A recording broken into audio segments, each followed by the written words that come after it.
This is episode 430 of Wheel Bearings. I am Sam Abuel-Samad from Telemetry.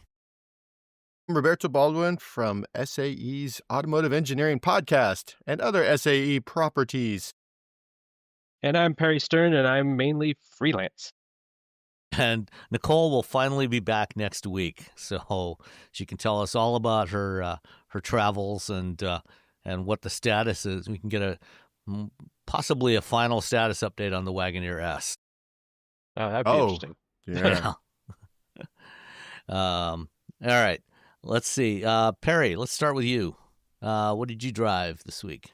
So this week I'm driving Honda Prologue, which I hadn't had a chance to try before. So it's the dual motor Elite top of the line, and it's actually it's quite nice to drive. I mean, I know it's basically a GM car. It shares the whole platform with the General Motors EVs, but that's not necessarily a bad thing.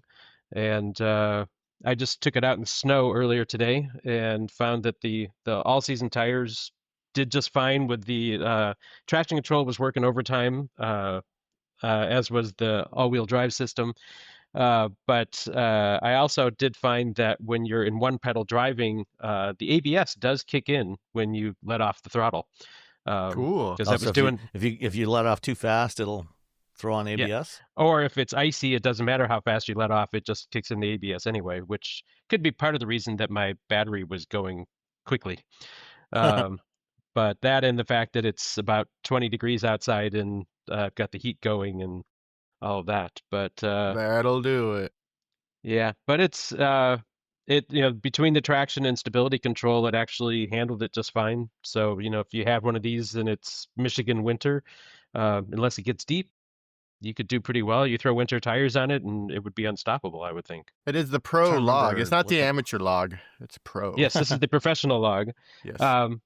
And it's it does have all of the the GM infotainment and everything else. The nice thing is that even though it's an EV, it does have Android Auto and Apple CarPlay, which we know GM has been slowly getting rid of. But it also has the Google Maps. It's the Google-based system. So if you're an Android user and you want to log in to everything, you can almost replicate the Android Auto experience with the native system. So it's not a bad thing. Yeah, and it's got a decent amount of ground clearance. On the Elite, it looks like you got 8.1 inches of ground clearance with Elite all-wheel drive. So that's if you've got some snow on the ground, as long as you got less than 8 inches on the ground, you should be able to get through okay. Yeah, and it did just fine. And it's also with the EV, it's nice that it heats up so quickly inside. I remote started it. By the time I had all the windows and everything cleared off, it was nice and toasty inside. So nice added benefit. Heated seats, heated steering wheel, all of that. And it's pretty comfortable to drive. The rear seat has got good room, but the seat itself is a bit flat and stiff. So long trip in that might be a GMC. Little... Yes. Front seats all very comfortable. And so the sticker on this one, well, this is a 25, but if you convert it to a 26 because it's unchanged for 26, the sticker on it is just about 60,000, 59,850, and that includes the extra scarlet red metallic paint, because you got to have that. Yeah, this has been my main problem with the Prologue. The Prologue drives really nice. I actually like the design, the exterior design. I think it's a nice, clean look, but it's kind of pricey. It's 60 grand for that Elite, and when I first drove it, when I first got into it, you immediately notice that it's all hard plastics. It is. It doesn't look premium. I mean, it's nicely laid out. Everything's functional. It works well. But it looks kind of cheap, and for 60 grand, I find it hard to make the case for that. That's when you buy a car and then have to sell the car after you buy the car from another car company. Yeah. I mean, I'd agree. It's not like it's unattractive inside. But it is a lot of plastic. If you if just a simple, leather padded trim along all the hard plastic on the dash and the center console, because the center console is big. I mean, it's got this big space for length, for storing items. Um, it also has the wireless charger there, but if it is a lot of dark black plastic, um, which isn't necessarily attractive. Yeah. And especially when you compare it to other Honda vehicles, that are considerably more affordable, it doesn't come across great. Yeah. You're paying a lot of money for 400 volts as well. Yeah. But you Yeah. do get a 300 horsepower all-wheel drive vehicle, and this is the top of the Elite gets the lowest range. So I think EPA range is about 283, which Still is what I'm good. showing, on when I've had a full charge. So it does at least seem to be matching up. But as I mentioned, it's this particular tank of charge Tank of is electrons. exactly. It's probably not going to go as far just because I can already see my average use is about 1.7, 1.8 in kilometer or miles per kilowatt hour. Sorry, and that's not going to equate to 283 miles. No. Yeah. Okay. Yeah, I mean the Prologue's an interesting combination for Honda because it's a mix of parts from the Blazer and the Equinox. So it's got the smaller battery from the Equinox, but the long wheelbase of the Blazer. So it's actually the same size as the Blazer EV, whereas the Equinox is a little bit smaller, and so the Equinox EV gets a smaller battery because it's shorter wheelbase. They can't fit the 100 kilowatt hour battery, so they go with a 10 module. I think it works out to about 85 kilowatt hours, and so you get a little bit less range than you might get out of the Blazer, but it's also a bit lighter than a Blazer, and so I think in most ways it's a pretty good compromise, but it's just that price point. It's kind of hard to swallow. Yeah, especially when you look at what else is out there. What else is available. Yeah, I mean, I think it's almost become expected that if you're buying an EV, it's going to be, expensive. Yeah. I mean, Well, it doesn't have to be. I mean, it doesn't. Look at the Leaf, the Ioniq 5. Price is down to $35,000 starting price. The Equinox EV. The Equinox EV starts at 30, I think 36 now for model year 26. Is it really that low now? Yeah. The base model starts at 36, and a loaded Equinox EV, I think, is under 50,000. I think it's about 48,000 for if you get with pretty much all the options. And you're getting the same battery, the same motors as this. The only difference is it's slightly smaller, but it's still, very roomy for its size. Definitely. Well, the Prologue, so the base price of the EX, which is the base model, that's single motor, that's 47.4 without destination. And so, you're going to have a bit more range, but you're not going to have all-wheel drive. They have a reported 308-mile range on that one.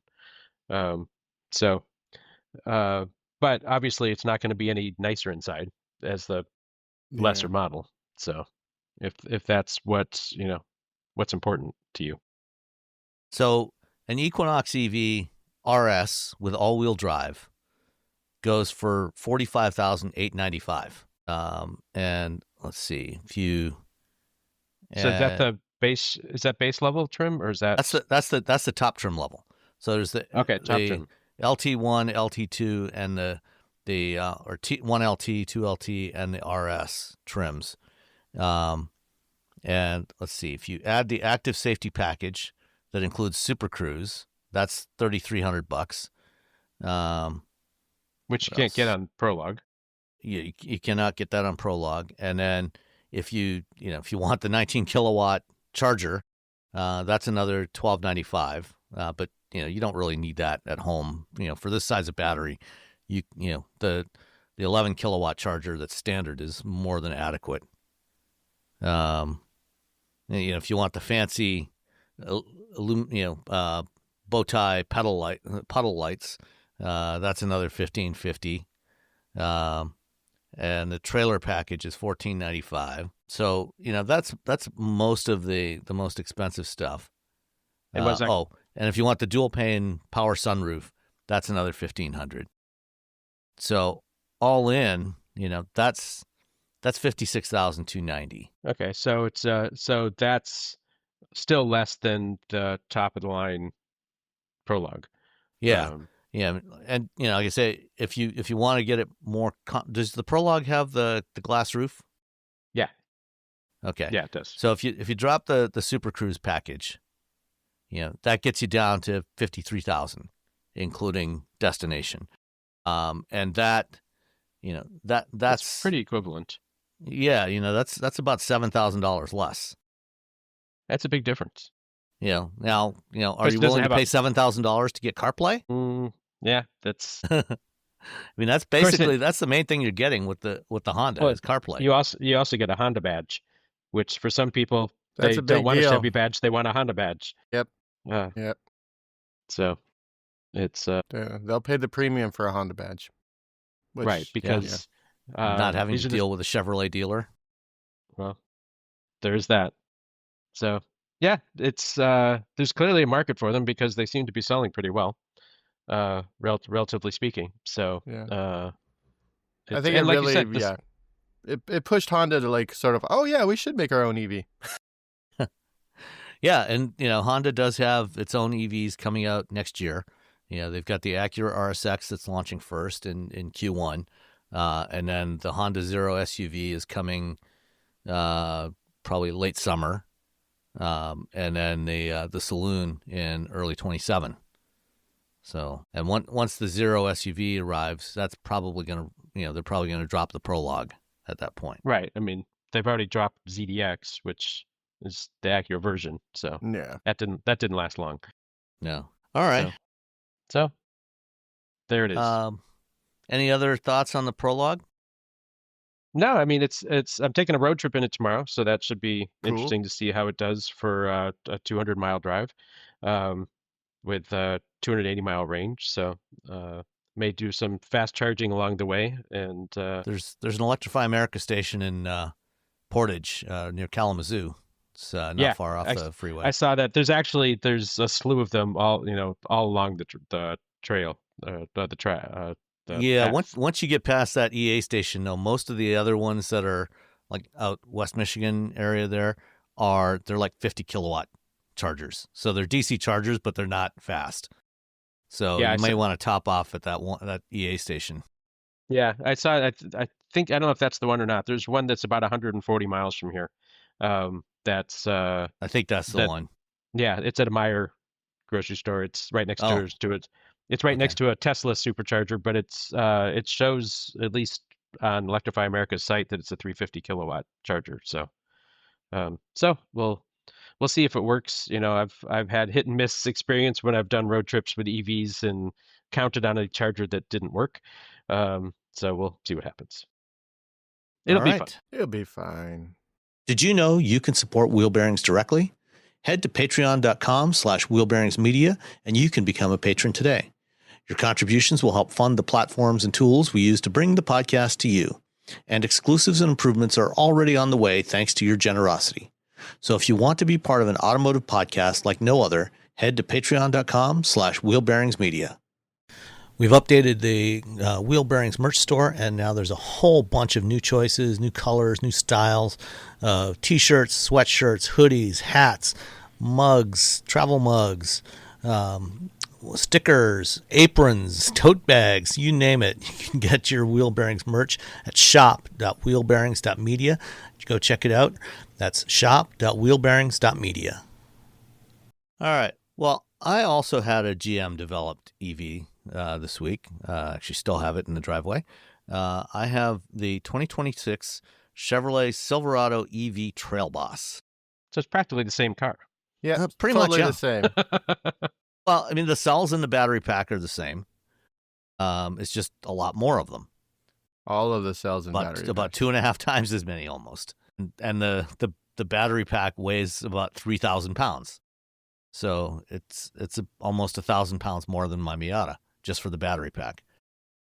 But for model year 26, Chevy realigned the Silverado EV lineup a little bit. So when they launched Silverado EV, they launched initially with just the work truck and selling those to fleets. And then a little while after that, they added the RST trim, which is the really expensive and the luxury trim level with big 24-inch wheels, air spring suspension, all the goodies on there for like $95,000. And so what they've done is, because GMC, because they don't sell enough of these to justify so many different variations of roughly the same thing. GMC has the Sierra EV Denali and the Denali Ultimate, I think, that was equivalent to what the Silverado RST was. So they dropped the RST for this year, but they added in a mid-level LT trim and also the Trail Boss, which is a more off-road oriented version. So the Trail Boss has got a couple-inch lift compared to the other Silverados. It's on 18-inch wheels with big all-terrain tires that have sidewall and everything, which is nice. It's nice change, from the skinny little tires that were on the RST, the 24s with like no sidewall, which makes them very susceptible to damage from potholes. On the Trail Boss, you get the good, all-terrain tires that are much more suitable for driving on Michigan roads, especially in the wintertime. I've been driving it this week. We've had a bunch of snow this week, and the one that I've got also has the four-wheel steering. So it, you can turn off the four-wheel steering if you don't like it, but I'm not sure why you would, because I took it in a parking lot and did a couple of circles with four-wheel steering on and off, and looked at the difference in the turning radius. It's about an 8-foot difference in the turning diameter between four-wheel steering on or off. And on a big truck like that, it's like, just turn on the four-wheel steering and leave it. It's so much better. It's so much easier to maneuver the thing on this big truck. Yeah, four-wheel steering is a game changer for big vehicles. Yeah, absolutely. And they also, this year, they added Sidewinder mode, which is Chevy's branding for when you're off-road, having the wheels turning in phase. So it's the equivalent of what Hummer calls their crab walk mode. So all the wheels turn in the same direction.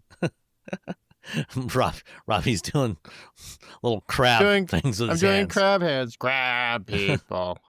I'm still waiting to see a situation where that really does actually make a difference. Unless you're taking it off-road, there may be a few situations off-road where it might be helpful. But for the most part, no, it's not. It's not actually. You kind of have to practice with it because it's unnerving and a little difficult to control. Yeah, you're like, it feels like the truck is sliding off a hill.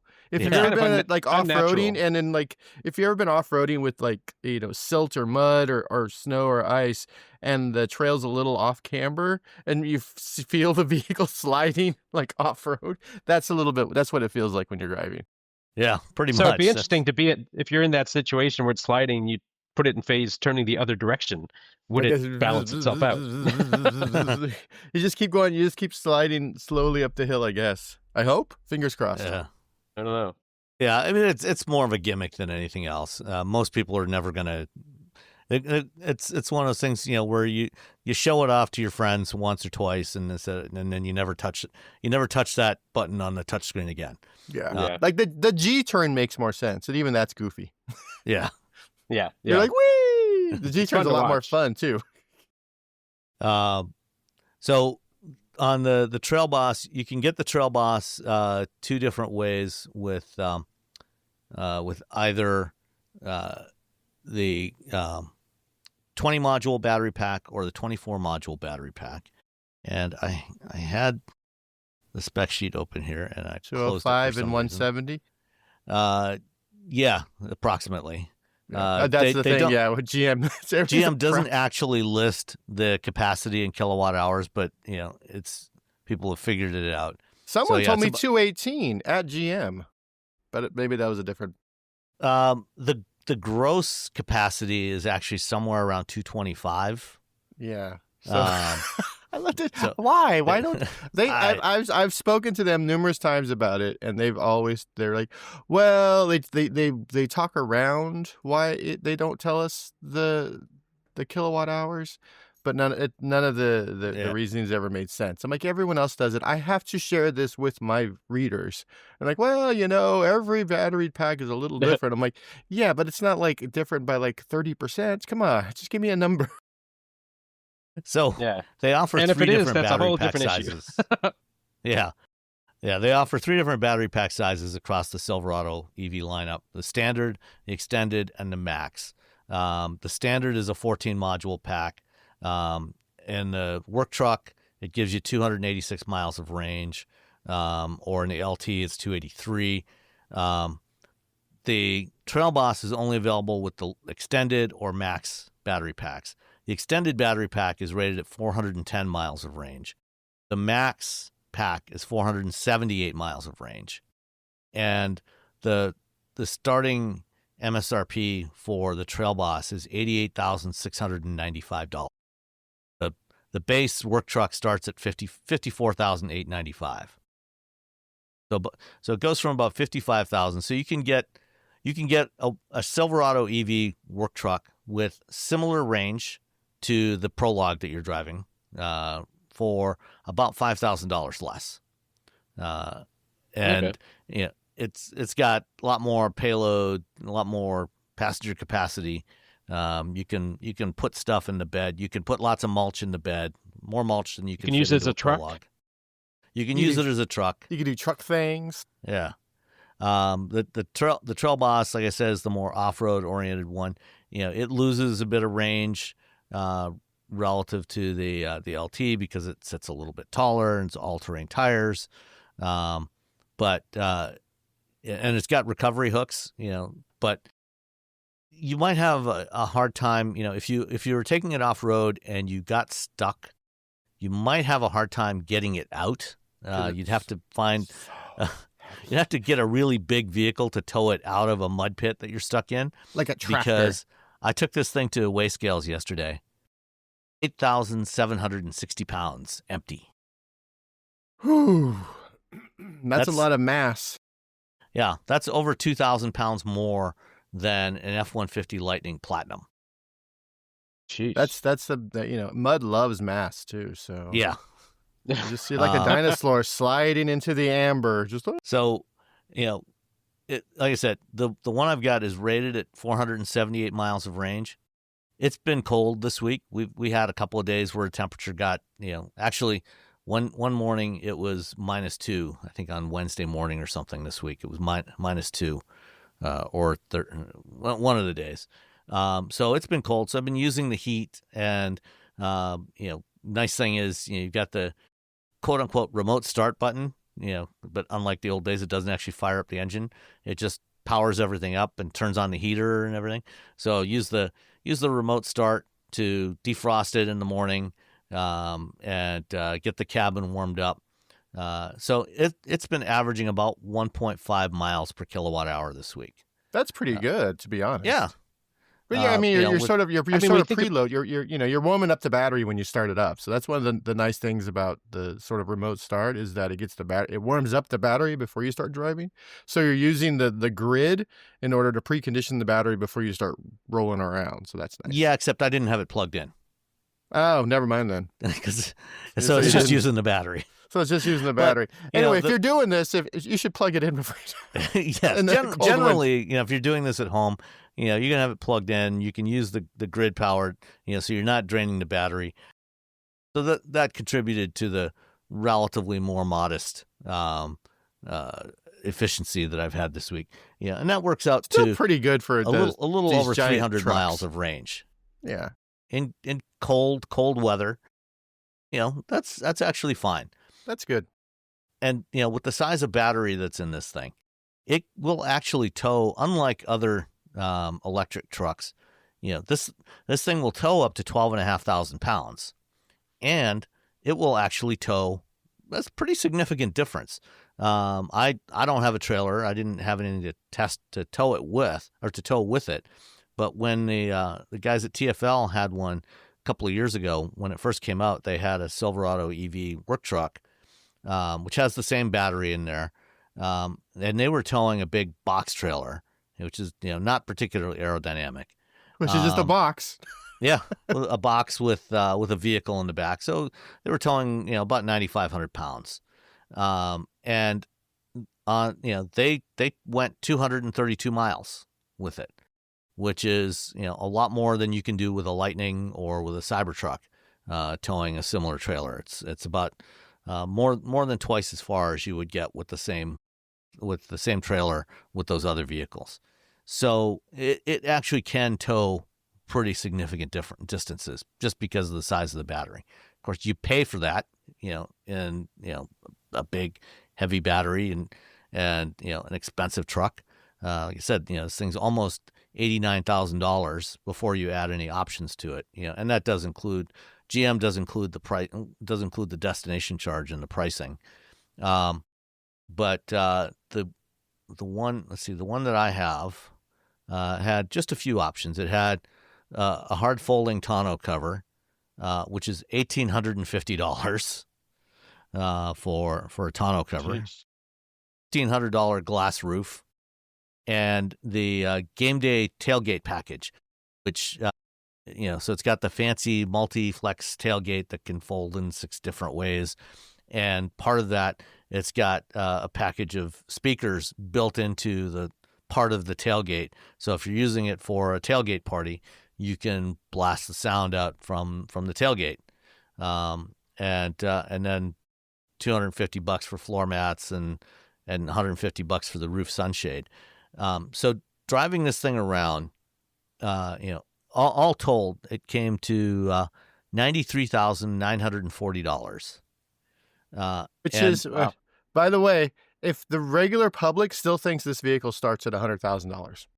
When I had the Silverado, I had a man come up to me and say, "Did you buy this?" I'm like, "No, I'm a blah, blah, blah." I tell him the whole spiel. He's like, "Yeah, because these things start at $100,000," and then walked away. And I was like, GM's sort of dropped the ball on that. Yeah. Yeah. I mean, you can get, like I said, you can get that work truck for $55,000. The LT, which is a little better equipped than the work truck, starts at $63,000. Of course, actually, those prices are actually going to be slightly higher now because destination charges have changed since this was published. The Monroney I've got shows the destination charge that is now out of date. Do you guys remember what the destination charge is for full-size trucks now? 18. I was going to say close to 2, isn't it? No, not close to 2 anymore. When this was published, it's 22. The Monroney says $2,095. Oh, 21. It's now $2,595. My gosh. Wow. Yeah. Yeah, they raised $1,000 more than my first car. Yeah. It's a destination charge. This year they have raised the destination charges on the full-size trucks and SUVs twice since the beginning of the year. They went from $1,995 to $2,095, and then to $2,595 sometime around September. Wow. So they're hiding part of the tariff costs in the destination charge. Huh? Guess But you got to do what you got to do. Yeah. Again, to their credit, I do give GM credit for the prices that they advertise for their vehicles includes the destination charge, so you don't get any surprises. That's good. Yeah, Right. they're pretty much appreciate the only that. automaker that does that. Yeah, I mean that feels the pushing the prices up via the destination is not great, but at least they're saying, hey, it's cost this much, Right. as opposed to right. like sort of hiding it, and you're like, oh, I wonder how much this is. Oh dear. Yeah. So like you said, Perry, the Silverado doesn't have any smartphone projection, so no Android Auto or Apple CarPlay. It's just got the Google built-in services. But GM gives you 8 years of connectivity for that when you buy their EVs. So you'll still have navigation and Google Assistant and stuff for at least 8 years. But it works pretty well. And the Super Cruise actually works really well. On Wednesday night when I was coming back from Nashville, driving home, it was dark. The road was kind of wet and slick, and it was snowing a bit when we arrived. And I put on the Super Cruise, and it had no problem at all driving hands-free from the airport back to the exit from my house off the interstate. So I was curious to see how it handled, since I was driving a Honda Civic without any Super Cruise or anything at that point. Yeah, in that same weather. And I mean, the upside to weighing almost 9,000 pounds is it's somewhat more impervious to crosswinds. True. It's not quite as sensitive to crosswinds. There's some silver lining for you. There you go. Aside from the lack of smartphone projection, the only other major complaint I've got on this thing is I have noticed a little bit of a squeak coming from the headline, or, the top of the roof area in front of me, where the glass is joining the steel. Going over some bumpier surfaces, there's a little bit of a squeak there, which is not particularly confidence inspiring. Yeah, even with all that mass, something's got to. Something's got to give somewhere. Yeah. So other than that, it's a for a full size truck, it's very roomy. It's 725 horsepower. It's stupidly fast. When you enable the wide open Watts mode, it does still scramble a bit. It's got some torque steer. And, I've only tried it once a few days ago in between periods of snow when we had some dry pavement to work with.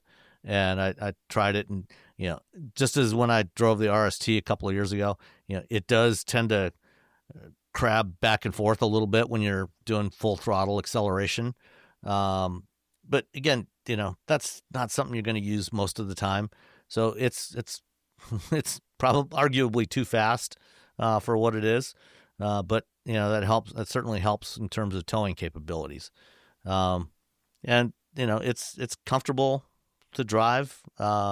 It's just big, and you definitely want to work on your parallel parking skills before you get something like this. We got the slidey thing. You got the. I was going to say, can it just go sideways into the parking spot?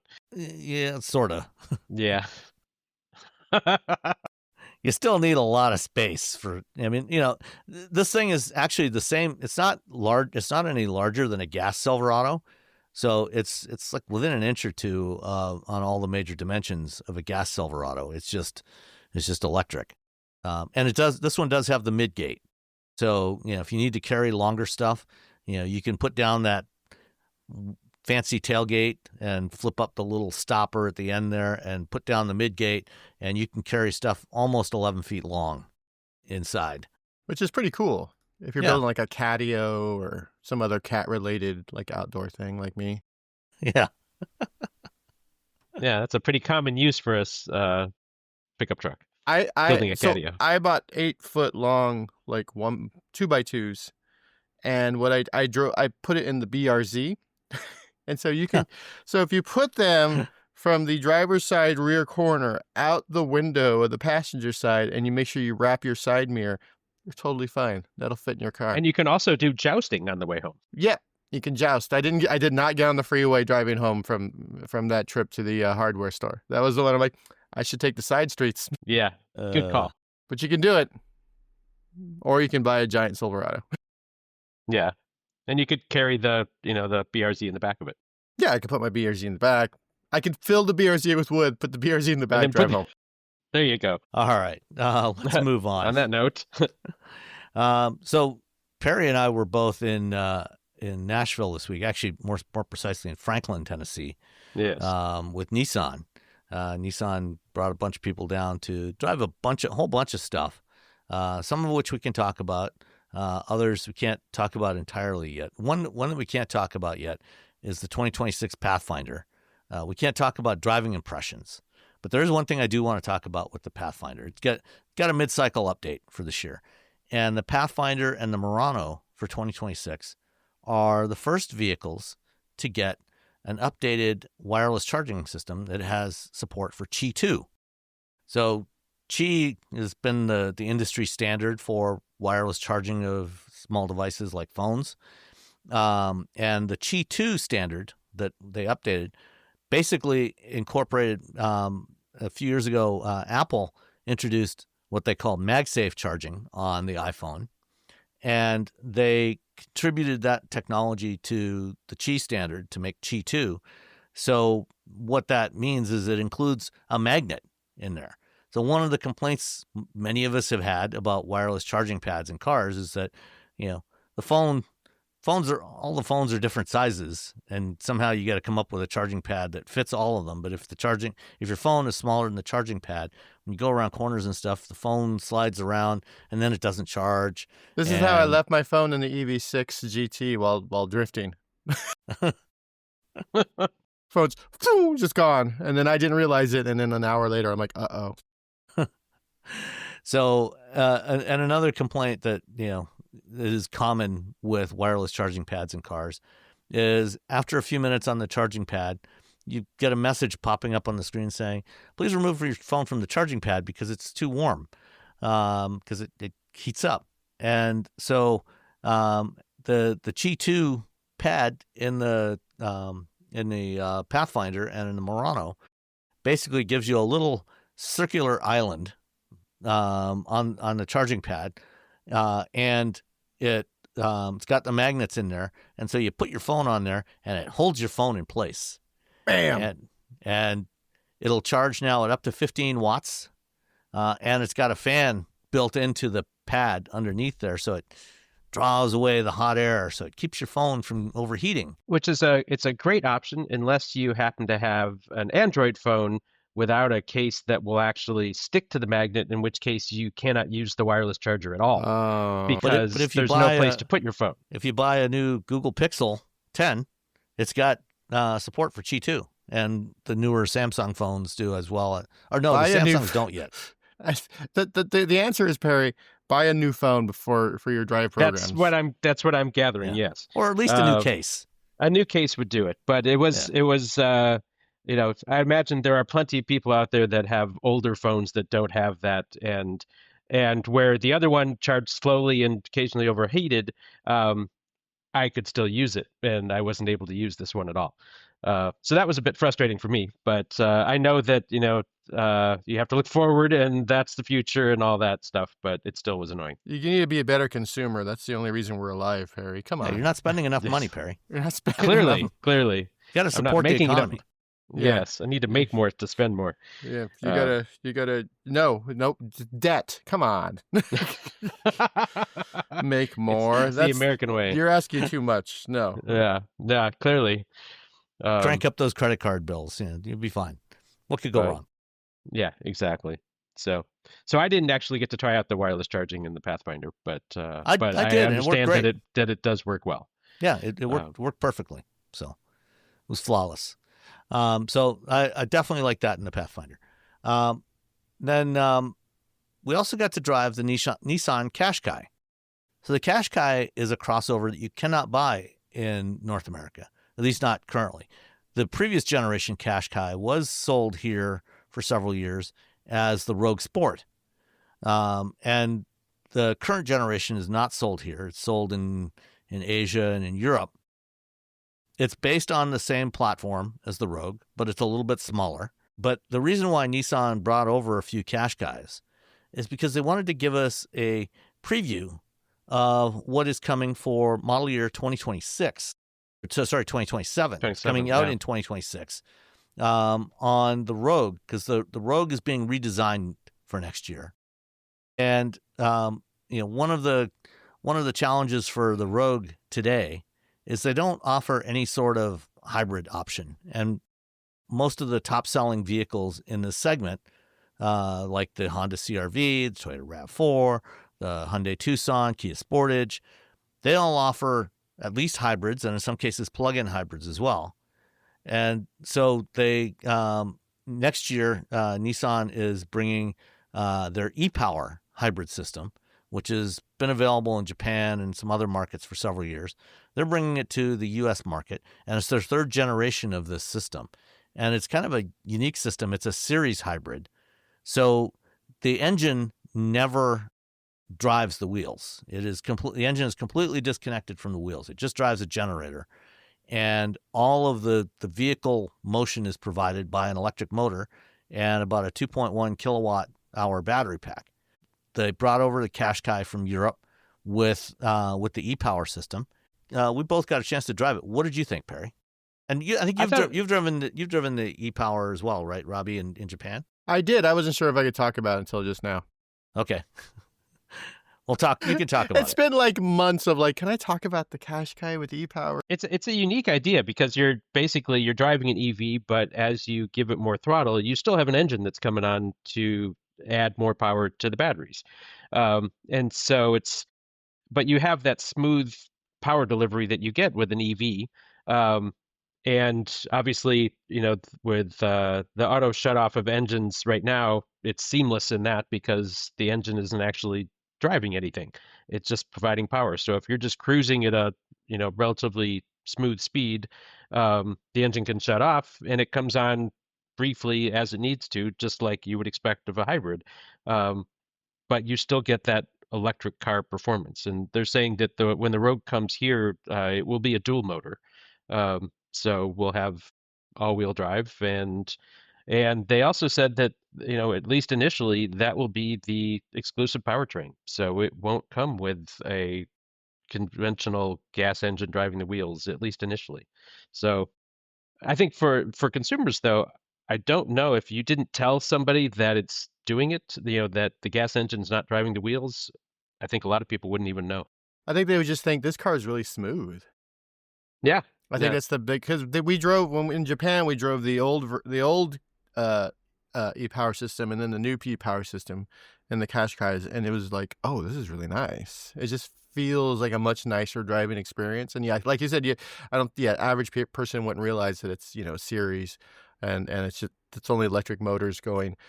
They will think, oh, this is a really smooth. It feels premium as a hybrid, and that's one of the nice things about any sort of electric motor powering the wheels, is that it always feels a little bit more premium than what people are used to with the gas car. Yeah, I mean, it's in sport mode it's 205 horsepower, or 203 horsepower, I think, and about 190 or so in standard mode, and because it's all electric drive. The engine doesn't have to work as hard. And one of the things that they did with this third gen e-Power, they did a bunch of things with the third gen e-Power. They've cut the cost of the system by about 30% compared to the previous version, because they've done a lot more integration and they're using shared components with their EVs. So there's a lot of parts from the Leaf and the Aria that are also in the e-Power system. Like the power electronics are the same. You get basically the same motor and the reducer gear from the motor. So there's a lot of shared componentry. So that helped them cut the cost pretty substantially. And because the electric motor is providing all the propulsion, the engine doesn't have to work as hard, even under like maximum acceleration. You do hear the engine a bit, but it's a lot quieter than if you do the same thing in a RAV4 hybrid. RAV4, you hear that engine. It's not very obtrusive at all. Yeah, they've done some really cool stuff with packaging, like you said, and using shared components. They were very proud of it when we were in Japan. And again, I wasn't sure if I could talk about that until now. Yeah. There were so many the embargo on that Japan trip was all over the place. So I'm happy I can talk about it now. It's interesting that it's not a plug-in, at least initially, because I don't think, at least that I could remember, there's ever been a series hybrid sold, at least in America, that didn't plug in. So it is something pretty unique. Yeah, not a pure series hybrid. No, yeah. I mean, Volt. I know there were some odd circumstances where the engine could drive the wheels, but you also plugged it in, so that was different than this. I agree. just had a Yeah. generator. So, one of the challenges with a series hybrid, because you've got an engine that's driving a generator. That generator is producing alternating current. The battery stores direct current. So you have to convert that alternating current to direct current for the battery, and then it goes back through another inverter back to alternating current for the drive motor. So you're changing between AC and DC twice in there, and there's some inherent losses associated with that. And under most conditions, it's pretty small. Under most driving conditions, it's fine, and you're still going to be better off overall. But at higher speeds, those losses start to build up a bit. And so, vehicles like the Honda hybrid system is mostly operates as a series hybrid, except at higher speeds. At highway speeds, there's a clutch that engages the engine to drive the wheels directly and blend in with the electric power. And the Volt was the same way. This one does not do that. There's no clutch. There's no mechanism at all for the wheels to drive for the engine to drive the wheels. But what Nissan has done is for this generation, they've actually gone with a little bit larger battery. Because typically the demand as you're driving down the road, the power demand cycles up and down a little bit. And they did some clever things with calibration, as typically a hybrid is somewhere between 1 and 1.5 kilowatt hour battery. This on the Qashqai, it's 2.1, and on the Rogue, because it's going to be all-wheel drive, it might actually even be a little bit larger than that, but it's still fairly small. But it's enough that they don't have to. They can make the overall system more efficient by taking advantage of more regenerative braking. And that's one of the interesting things about the e-Power is it does have the e-pedal mode. So you basically have one pedal driving just like in a Leaf or an Aria, except it doesn't bring it all the way to a stop, which is it's a whole thing that we've been hassling Nissan about this for about since the Aria came out. We're like, wait, what? You popularized this feature, and now you're not doing it. You're not even giving us an option. So they're estimating that the Rogue with e-Power, and this is going to be all-wheel drive, as Perry said, at launch, all-wheel drive only, and then they'll probably add a front drive version at some point, and also add a gas engine option. But they estimate that the all-wheel drive Rogue with e-Power is going to get around 40 miles per gallon, which is actually a little bit better, as 40 miles per gallon combined, which is a little bit better than what you currently get with the RAV4 and CR-V all-wheel drive hybrids, which are about 38 miles per gallon. I think I'm really excited to drive the new Rogue with this system. I think people are going to really like this. Yeah, it will be interesting to see how they market it, since it is something so different, yet for the average consumer, it drives exactly like everything else that they have. I mean, not that it doesn't drive but there's nothing else they have to do different. It drives more like an EV. It does. And better than most hybrids. But there's nothing that, you still fill it up with gas. You don't have to plug it in. So for most consumers, it's just like buying any other hybrid. But a lot more efficient. Yes. Yeah. So it'll be interesting to see how much Nissan markets the fact that this is something completely different, or just that it's more efficient, it's quieter, it's smoother, which it is. And they can just say it gets better gas mileage. Really, that's what it comes down to. The new Nissan Rogue, it gets better gas mileage, and it's smooth like butter. That's it. That's your whole thing. There you go. If you get too far in the weeds, sometimes people get a little, It's like if you tried our Rogue with the 1.5 liter turbo, try this one. You'll like it a lot better. Exactly. It's a lot more efficient. It's quieter. I think it'll probably do pretty well. And then during the presentation we had before we went out to drive, Tiago Castro, who's the VP of Infiniti Americas, got up to talk a little bit about Infiniti's future plans. And one of the things he talked about, Infiniti is going to have 4 new models over the next 4 years, each year, a new model each year for the next 4 years, starting with the QX65 middle of 2026. In 2027, they're launching a new hybrid crossover based on the Rogue. We were shown some teaser images, but we were not allowed to take any pictures of it. We had to cover, get our cameras and everything covered up. But they're going to have a Rogue-based crossover with e-Power, and that, if anything, is likely to be the first one with e-Power to have a larger battery and a plug. I think if they do that, that's probably where it'll show up first, is in that vehicle before it shows up in the Rogue. Yeah. All right. Then we also got to drive the Rogue plug-in hybrid, which we briefly talked about a little bit a couple of weeks ago when they released images of it, and pretty much everybody is calling this thing the Rogue Lander, because it's basically a Mitsubishi Outlander plug-in hybrid with Nissan badges on it. Yeah, I mean, they barely hid the design. I mean, it looks exactly the same, and I think that they're referring to it as a bridge product that will, hold a space as a plug-in hybrid until they can come out with their own. But stopgap bridge, whatever you want to call it, it's interesting. Yeah, I mean, over dinner the night before we drove, one of the folks from Nissan was saying that, the reason why they're doing this, because the thing is, this is going to be a short-term play for them, because the Rogue e-Power is coming out next year, and this will probably only be for one model year, maybe two, depending on how the demand goes for it. But he said, the reason why they're doing it now instead of just waiting for the Rogue hybrid is they found that from their research, looking at when people were doing searches for crossovers, they were, if they just searched for compact crossover, they would see Rogue and CR-V and RAV4 and all the others.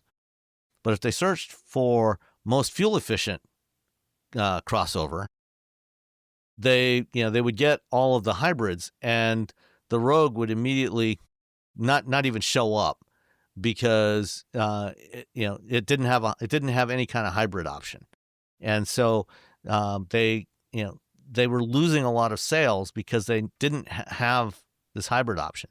And by doing this, by just taking the Outlander plug-in, putting Nissan badges on it, there's no engineering cost for Nissan, except for however much it costs to make a new mold for the upper grille with the Nissan logo on it instead of a Mitsubishi logo. Mm-hmm. And they have, they will at least show up in those online searches for consumers. And even if they end up, and a lot of people, search for the most efficient, crossover, and then they end up buying a gas one anyway, once they figure out, okay, what's the monthly payment going to be? But at least they'll be in that conversation when people are searching. And that's the main reason why they're doing this. So have you driven the Outlander before, either of you? I've driven the Outlander.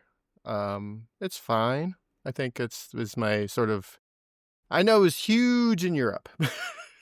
Yeah, it is huge in Europe, and then I drove it, and then I was just like, it's fine. It's fine. It's not horrible. It's not, But I remember one of my British colleagues, this is when I worked at Engadget, was like, "How dare you?"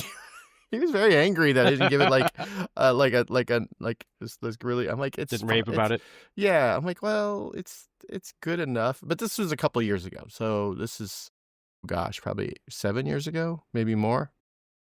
So I haven't driven it since then, because. So you haven't driven the current generation? I have not driven the current generation. Okay. And I haven't driven the Mitsubishi version, but the Nissan version is basically the same thing now that I've driven that. And so it's, I would assume that they would be the same. Yeah. And I mean, the driving experience is the same, and it's fine. Mm-hmm. Okay, I'm glad that it's evolved. Yeah. From fine to fine. The thing is, I was looking over specs the other day as I was writing something up on this, and compared to the current Rogue, so the Rogue and the Outlander, the current generation Rogue and Outlander, are on the exact same platform. They're the same wheelbase. The Outlander body is like 2 inches longer than the Rogue body, and Mitsubishi, for some inexplicable reason, offers a third row seat option in the Outlander. Slightly tight. Yeah, and I Yeah. will include a link to the video that Tommy Micah put up that he shot with Safyan Bey. Tommy tried to climb into the back seat, the third row seat on this Rogue. And the default setup, there's basically, you have maybe an inch between the third row and the back of the second row seats. So, if you've got, a small kid with no legs, like a baby, you could put a baby seat back there. Like put the baby in the baby seat. But you don't really want a baby seat in the third row. No. Because sometimes you need to attend to the kid. That's why you have other kids. They're on the second row seat. They're the babysitters. I mean, if you've got 4 baby seats going, then I suppose that could work out. But then you got other issues. Yeah, you probably in that case you probably want something a little bigger than this. Yeah, probably. But the thing is, if you compare the weight of the Outlander plug-in hybrid versus the gas Rogue, it's almost 1,000 pounds heavier. Because you've got a 20 kilowatt hour battery, you got electric motors, that third row seat. And so it doesn't, it feel, when you're driving it, to me at least, driving it on some curvy roads, it feels a little softer and mushier than a Rogue does. It doesn't feel quite as precise in terms of its handling. And the performance isn't really any better because you got more power. You got about 240 horsepower, but it's 1,000 pounds more, so an extra 40 horsepower doesn't really do much to overcome 1,000 pounds of dead weight. And then the Mitsubishi hybrid system is another one that is mostly series hybrid, but has a clutch to bring in the engine that, when you need it for maximum acceleration. And when the engine comes on, I found it not as obtrusive as in a Toyota hybrid, but strangely, driving in electric mode, there was a whine from the motors. Did you notice that, Perry? I did hear that, yeah, and it wasn't bad, but it was there. It was bad. I mean, I liked it better than the fake noise that they usually put in. So yeah, I'm not a big fan of that. But I thought it was also interesting when you have an EV mode and you put your foot to the floor, it stays in EV mode. It will not kick the engine on, which I thought was kind of unusual. But so if you're in EV mode and suddenly you realize you need to get around somebody, you need to take it out of EV mode to do that. Yeah. And then, with the 20 kilowatt hour battery, it's got about 38 miles of electric driving range. But once the battery's depleted and you're in hybrid mode, the Outlander and Rogue are only rated at 26 miles per gallon as a hybrid, which is actually pretty poor. That's worse than the gas Rogue. Yeah, well, because you're still carrying around that extra 1,000 pounds of batteries. Yeah, so it's kind of a mixed bag. It drives fine. But I think it will fit the need that they have, though. That they need to have a hybrid, and now they have one. So yeah, and it's temporary, like I said.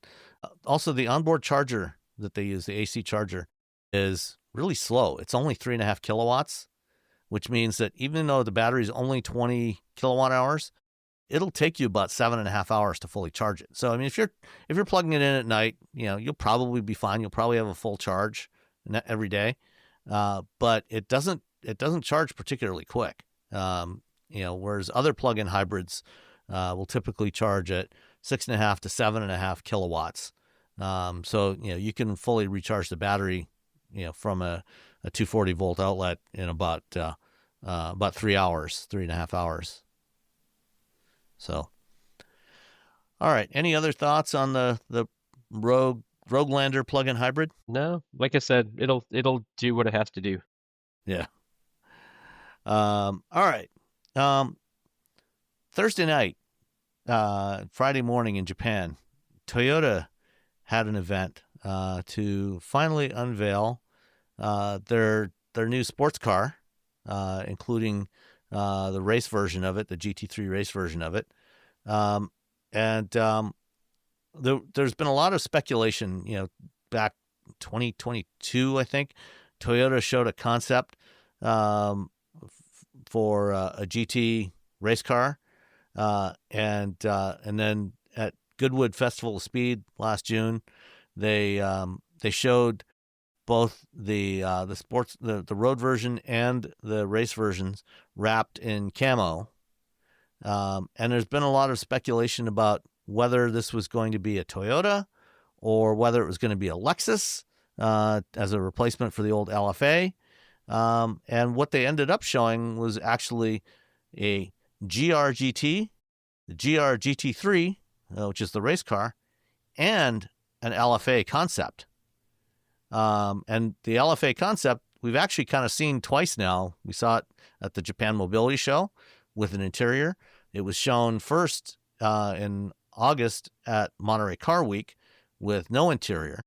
And now we know that the new LFA concept is actually and it's built on the same architecture as the GR GT.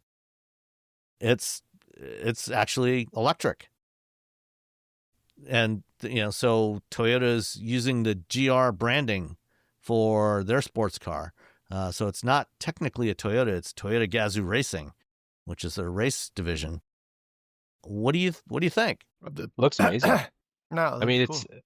it's always interesting when a car company comes out with cars like these that are clearly, I don't know how you turn a profit necessarily on one of them, but you bring in a lot, you draw attention. I mean, they're the Halo car, and Halo cars are cool. There's no question. And I like the fact that it doesn't really look like anything else out there. Yeah. It's not your typical swoopy sports car that kind of all look about the same. I mean, it's got its own look. It's cool. I want to drive one. I like it. And this is from someone who hasn't been excited about a Lexus vehicle in, I don't know, 10, 15 years. I'm like, okay, fine. For the Lexus so brand. You like the LFA. What about the GR GT? The GR GT, it's great to have a car that you can land a helicopter on. It does have a very long hood. Like they even have a cutout. They even have a cutout or sort of where it shows where the engine begins, and it begins like right at the midpoint of the front wheel. So there's like just a good mile of like extra hood after that. It just feels, I don't know. I'm sure it's going to be tough to see out of because it's just so. Because that hood is so long, yeah. And you do sit very low in this thing. I saw a diagram. I feel like somewhere. I wouldn't fit. Yeah, like the diagram showed, like with the helmet on, it looks like the head is like just within. It's actually practically in the roof. Yeah. Yeah, I don't think I would fit in this car, to be honest. Even though don't wear your helmet. I know that's a problem I have with like Lamborghinis, where I can't I get in the Lamborghini with a helmet. Now I'm driving around with my head all crooked, so I'm like, well, I hate this it when is that not. happens. Yeah, when I get in my Lamborghini. But that's beyond first world problems. That is first world problem. But it would be the same if I were in a Miata, to be honest. Even the new ND, I guess not new. Even in the current ND, I would have that as soon as I put a helmet on them all. Yeah, I mean, I'm only 5'11", and with a helmet, I cannot fit in a Miata RF with the top closed and a helmet on. Oh gosh, don't even get me started in the RF. I don't even know if I'll fit in that at all. That's it. I mean, it looks cool. It's for folks who like a vehicle with a hood that is like half the size. Let me see. It's almost half the size of the car. It's a pretty long hood. And you could put a lot of things on that hood. So many things. I do like the idea of landing a drone on it. Yeah, like a giant drone. You could use it for touch and goes, when jets land and then take off so they can practice getting on aircraft carriers. So yeah, no, I don't know why I look at the Lexus and Lexus has this was basically designed as a race car first. Yeah, the Lexus has a long hood, but it has a big like angle at the end, so it feels a little. It's probably just as long, if not longer, but it feels less. Does that make sense? Yeah. Yeah. Toyota needs a replacement for the Lexus RCF GT3. That car is definitely getting old, and the current RC is going away soon. And so they developed this basically from the ground up as a GT3 race car. So it's got an all aluminum structure. It's got a rear transaxle, 8-speed automatic rear transaxle.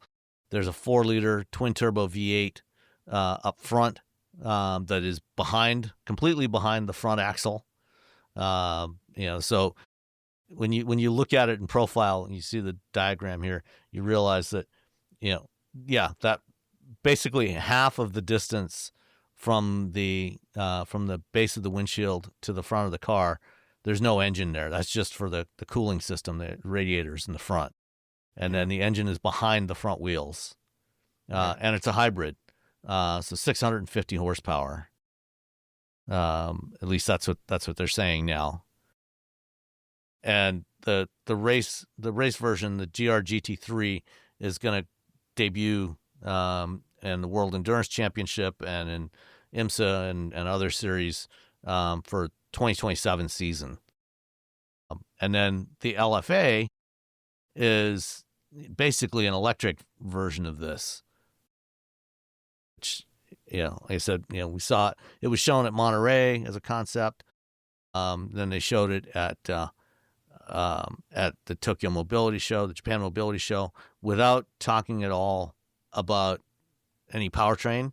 Mm-hmm. And now they're saying it's going to be electric. Cool. I mean, I think the GR GT3 is Kia Toyota wants a new race car. That's what it really comes down to. That's really, whenever there's like any GR anything, like Kia is like, yeah, let's do this. Listen, you can probably fit the GR Corolla on the hood of this.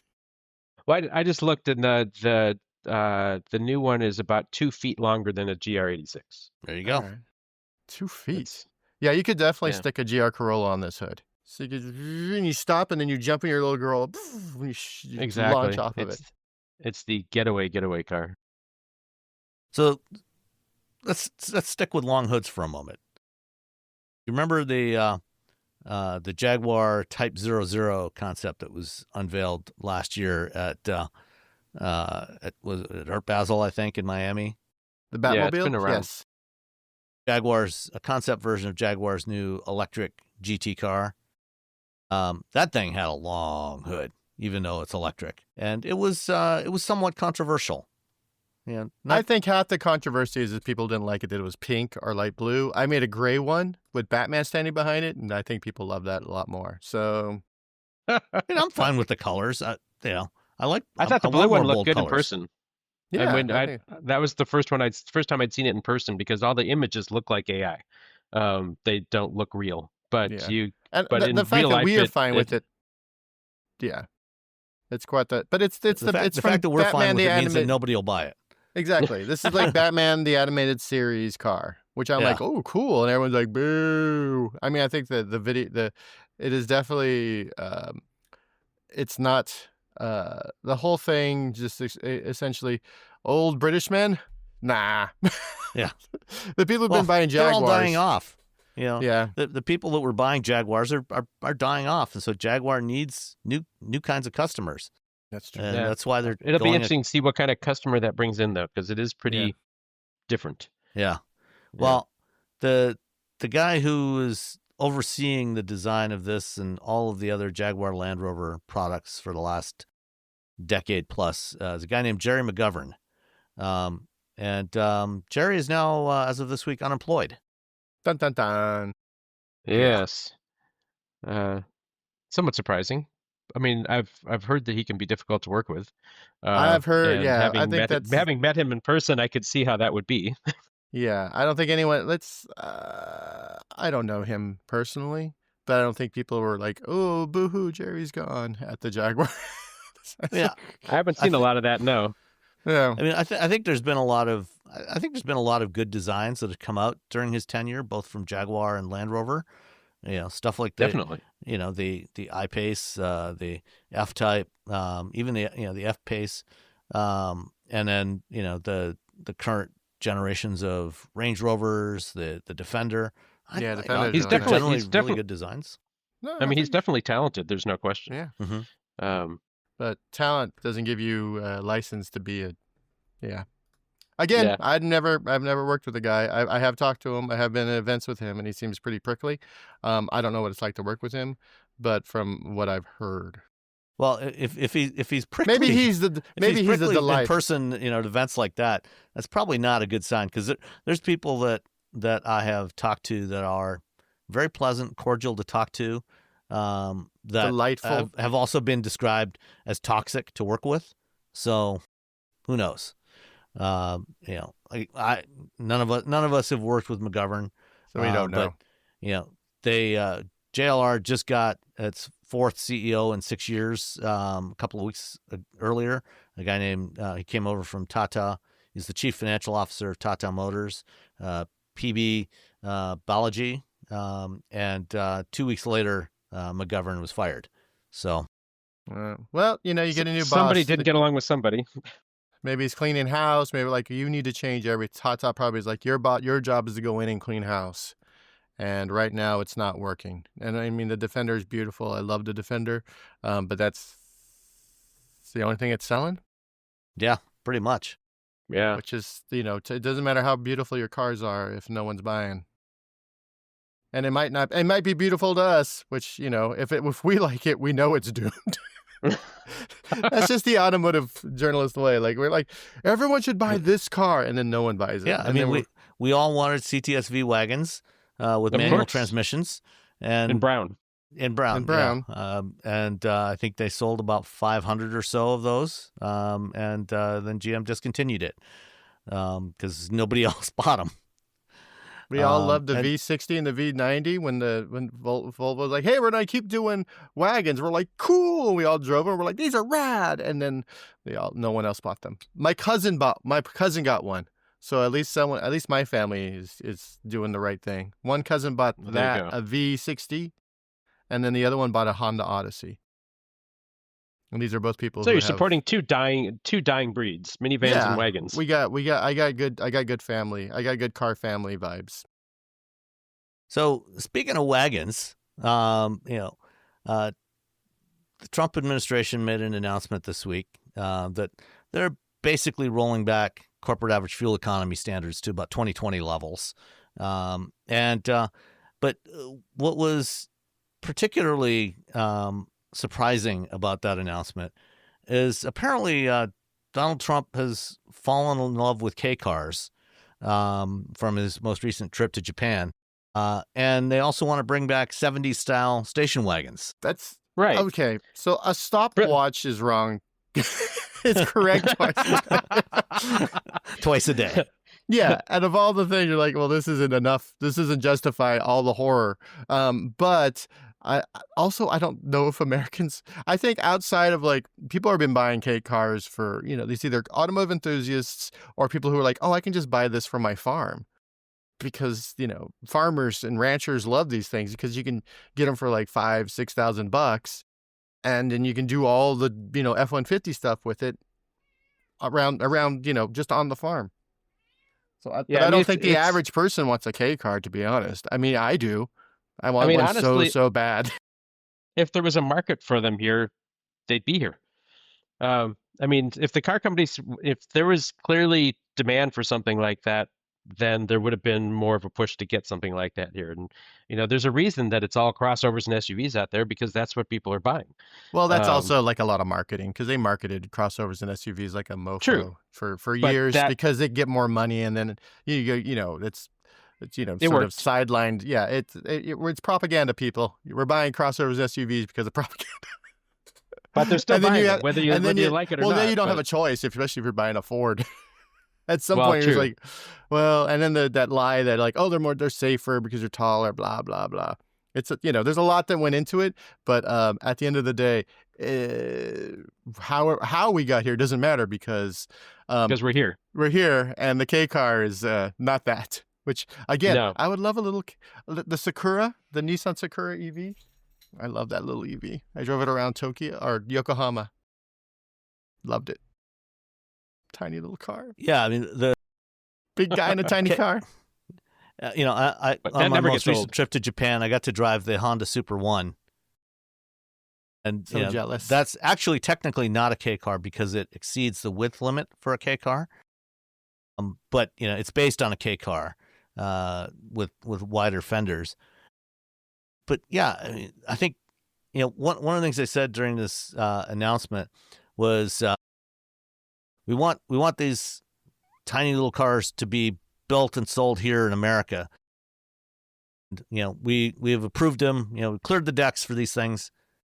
Which, what exactly does that mean? I mean, the only thing that was, besides the market potential, the only thing that was actually preventing K cars from being sold here was Federal Motor Vehicle Safety Standards, crash requirements. Yeah, they're not great on crashes. These cars are only 134 inches long. That's the maximum that they're allowed to be. Or as a point of reference, a current Mini Cooper hardtop is 152.6 inches long. So it's about 18 inches longer than a K car. And a Fiat 500e is 143 inches long. So it's over 9 inches longer. Almost 10 inches longer than a K car. They're also less than 5 feet wide. Yes, I mean, that's the other thing about K cars. So as it stands, there's no way these things would meet crash requirements here. So if they're approving these things for sale in the U.S., does that mean they're basically just waiving all the occupant protection standards? Is it like a motorcycle? Would it be like a motorcycle? Like if a motorcycle is less than 200 cc's, you can't put it on the freeway? Will a K car be like, oh, you can only drive it around town? It's essentially a golf Nobody cart? knows. Nobody knows. Right, because we don't have anything like that right now. Here, I mean, it's... in Europe, you have these little smaller than K cars. When I was in Amsterdam, they're quadricycles. Right, which are street legal in the city. Yes, but they're limited to, I think, 30 or 35 miles an hour. Yeah. Right, and you apparently don't need a driver's license to drive them. They're you can like a 12-year-old driving them around. Exactly, because they're about the size, for a 12-year-old. But we don't have anything like that here. So to have cars that are certain, designated for certain places that you can drive them or not, I mean, no one's going to listen to that. Yeah, K cars are marvels they are marvels of packaging efficiency. Yeah. Seeing Bengt Halverson sit comfortably in a K car, and Bengt is 6'8" tall. Bengt is so tall. And he can fit comfortably in both the front and back seats of a K car. They are remarkable little vehicles.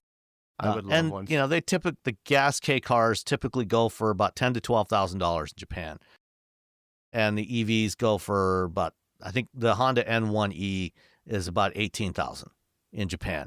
And this is why in Japan, in most of the major cities, they have regulations. You cannot register a car in a place like Tokyo unless you can demonstrate that you have some place to park it. You have to have documentation that you have some place to park it. And before you can get a license plate for it, an inspector will go out and actually measure the space and make sure that you have space for it. That rule does not apply to K cars. And they also get breaks on insurance and taxes. So, this is why K cars represent more than 50% of the market in Japan. But here in the U.S., I think, no matter what the regulators do, I have a hard time seeing insurance companies even being willing to register to insure these things in the U.S. Because someone's going to take it on the freeway. It's not for the freeway. You drive it around town. Whee! But there's also, one of the reasons for bringing them would be the added fuel efficiency, when at the same time they're just lowering the fuel efficiency requirements. And so another reason that a car company really isn't all that incented to bring it here. Yeah, less than a liter displacement. Yes. Every little K car. Essentially, you're driving around with a motorcycle engine. 0 to 60 on a good day. Honda and Toyota even Eventually. discontinued the Fit and the Yaris here. They don't even sell those anymore. No. You know. The Fit was so great. I remember when I asked about that, and they're like, well, when we look at the sales, the CRV's higher, and we would rather just, you know, and eventually Sell they those. essentially just said, we'd rather just push people toward the CRV because we're going to get more. It's a higher profit margin. Yeah, so these are going to have low profit margin. Very few people like me are going to buy them, and that's it. And then the same things with the station wagons. I mean, there's a reason the car companies don't offer station wagons anymore because nobody bought them. No, it's just there's only so many automotive journalists bought in the them. world. I know. Yeah, I know. there's only so many of us. Journalists buy them. There's only so many of us that would out there. Like, well, there's those 50 automotive journalists. So that's 50 sold used in 4 years. I remember when the last generation Audi RS6 Avant came out, and I was at the Geneva show with Audi to see it, and I asked if they would be bringing it to America because I wanted them to bring it to America. And he said, "Well, if I could find 50,000 of my friends, they would consider it. that would want to buy the car." Yeah, auto journalists don't amazingly, they do offer the current generation RS6 Avant, and BMW sells the M5 Touring here as well. Yeah, I wonder how many they sell. Probably not very many. Not many. It's amazing. No. Oh, I love that RS6 Avant though. That's one of my dream cars. Yeah, it's the best. See? Anyway, but Perry and I we don't have RS6 Avant money. That's the problem. Yeah. No. That's also the other issue. All right. What else? Have either of you ever driven a Lotus Esprit? I don't think I've driven any Lotus ever. I drove the Evora a long time ago, but I have not driven an Esprit. I was fortunate enough early in the beginning of my engineering career to get to spend a bunch of time with the Esprit. That was with the S4, the Series 4 Esprit, after the styling had been updated by Peter Stevens. But there's a company in the UK called what the heck was it called again now? Encor? Yeah, Encor. That is creating a sort of restomod. I mean, typically a restomod is you take an old body and you put new hardware under it. In this case, they are taking a newer set of hardware and essentially recreating an older body to put on top of it. So they have created what they're calling a reimagined Lotus Esprit Series 1. So this if is you just remember the NEOS Grenadier, like. Yeah, well, it's kind of like that. It's just a low production NEOS Grenadier. Yeah. So the first generation, the Series 1 Esprit, had a cleaner design. It was done by Giorgetto Giugiaro. It came out in the 1970s. And a lot of people prefer that design to the later S3 and S4 Esprits. And so what Encor is doing, they're planning to build 50 of these. They're using the last generation Esprit V8, which was based on the Series 4, but with a V8 engine, twin turbo V8 engine instead of the turbo 4-cylinder from the earlier Esprits. They're buying up a bunch of those to use as donor cars, and they've created a new body that is inspired by the S1 Esprit, but it's all made out of carbon fiber now. It has some modern updates to it, but it looks a lot like the Series 1 Esprit. Putting it on this twin-turbo V8 platform, they've upgraded the engine in production form between the mid-'90s and about 2003 or 4 when they stopped production of the Esprit. The V8 made about 350 horsepower. They're rebuilding the engines, getting them up to about 400 horsepower. And this thing looks fantastic. It's even got the pop-up headlights. It's got the although I have to say, taillights keep reminding me of a Dodge Challenger. Yeah, kind of. That was the first thing I thought of when I saw them. Like, oh, we have the Dodge Challenger. That's cool. But then you're right. The interior is gorgeous. Yeah, interior is really nice. And if you want one of these, like I said, they're planning to build about 50 of them. It weighs just 1,200 kilos, so about under 3,000 pounds, with 400 horsepower, and it will cost you 430,000 pounds, not including the donor car. So you have to find one first, or they'll find one for you. They'll find a suitable car for you. So you does got it to buy have another a flat windshield? Yeah, that was what I always found interesting with the Lotus Esprit, was that the windshield was perfect. I mean, it was. It wasn't. It, there was actually, it had slight I thought there was like no curvature to curve it. to it. No, there was some curve to it. Okay. It wasn't completely flat. But it was for all intents and purposes flat, but not exactly. So yeah, I mean this Encor S1 Esprit, I think this looks fabulous. If I had $500,000, I would definitely consider one of these. Well, I'd have to pay off my house. And I'd have to sell my house. Yeah, I guess I could pay off my house or buy this. And then when it breaks down, I'm just, well, I guess I better fix it on my own. Or I can get like 50 K cars. Put them all on Turo, because now K cars are legal in the United States. They've also they've upgraded the gearbox. The original gearbox was a 5-speed gearbox they got from Renault, which that was always one of the weak links on the Esprits. I would bet. Yeah.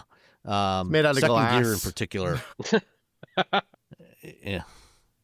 Second gear was weak in those things. So whenever you drive an Esprit, which is the most important gear. Like you should that should be the hardiest of gears. And they're like, second gear went out. I'm up. Yeah, it doesn't need second. When you drive an Esprit, you have to be careful. Be delicate. Be delicate. You don't want to jam the thing into gear. Give it a little. I'll keep that in mind. Yeah. Next time you get to drive an Esprit. Yeah, just remember. Yeah. But yeah, plaid upholstery on the seats and on the door panels. As it should be. All right, let's see. What else? Oh, Jason Fenske. You guys know who Jason Fenske is? He does the channel Engineering Explained. Yeah. Yep. Does a really good job of it too. He does do a very good job. Does great work there. Big fan. Yeah. Well, he bought himself a Lucid Air about 6 months ago. It's not been a great experience. Interesting. I haven't watched the video, but like I was reading some of the stuff, his because like some of the comments, like there was a reply, is just like, no, but it's not working. It doesn't matter how great it's not working for me. He's had a lot of issues that are mostly related to software. Yeah. It's been a big disappointment. That's unfortunate. Yeah. Like when he first got it, it said that needed a software update, and it kept failing the update. For like the first 6 weeks or so, he could not get the software to update, and he finally managed to get it updated. But even then, he's still having all kinds of issues with it. He's having the infotainment screen go blank on him. He's got issues with using the phone as a key. He's got issues with using the key card. You've got an NFC card with it that you can use as a key. And when I had the Gravity a couple of weeks ago, I tried using the key card, and it didn't work most of the time either.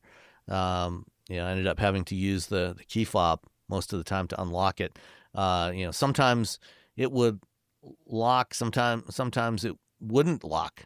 So he would try to lock the doors and walk away from the car, go into the store, come back, and it was still unlocked. That's not great. Yeah, all kinds of problems with this thing. Which is really unfortunate. Too bad. Yeah. Because they're great cars to drive. Yeah. I mean, the opportunities I've had, but it's unique to be able to get to live with one for that long. Yeah. So I guess you learn all sorts of things. Software is hard. That's what. Yes, it is. Ask BMW, ask Volvo, pretty much every car company, but those two in particular. software is difficult. I know that Lucid had hired the guy away from Apple, but he's no longer there, so who knows? I think they did some cool stuff with the latest update, but that doesn't mean that, new things mean new bugs. And yeah, I mean, again, software is hard. Yeah, even CarPlay was a thing he's had a lot of trouble with, where it keeps forgetting the phones that are connected to it, or it will connect to the wrong phone, regardless of which driver profile you're using, between him and his wife. He's had to do a full factory reset on the system at least a couple of times now, and then have to go back in and change all the settings. And when you pick a driver profile, it saves things like your mirror position, your seats, and everything else to your driver profile. And he would get in the car with his key, his phone, and it would, for some reason, decide, nope, I'm going to give you your wife's driver profile, and set everything for his wife. And so he'd go in and manually switch it to his driver profile, and it might move the seats, but not change the mirrors. It's just been sounds like a mess. Nightmare. Yeah, that's not great. I'm sure Lucid has already reached out, since he's such a. I would imagine. Deal. They're like, oh, hey, so here's the thing. Yeah, here's your new Lucid. Yeah. This one's better than the other one. Yeah. But it still has the same software. Yes. I mean, it's not the hardware that's been the problem. It's the software. Yeah, that sucks. Yeah. And so there's a new Mazda CX-5 coming for model year 2026. And Mazda has finally given up on the central rotary controller. They've got a 15-inch touchscreen. We should have waited until Nicole was back to talk about this. In that case, okay. Well, I'll leave it for next week then. Well, I just want to see her reaction, her excitement. They're like, "What? That thing's gone?" All right. We'll talk about this one next week then. That one was pretty. It was pretty annoying, I have to say. Nicole has. I personally didn't have a problem with it. I'm fine. I don't know. Like turning things. Yeah.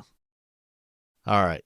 Well, that's it for this week. Well, actually, there is one more. Do you guys want to rant about Mercedes-Benz charging you for subscription for features that are in the car? I mean, haven't we been down that road before?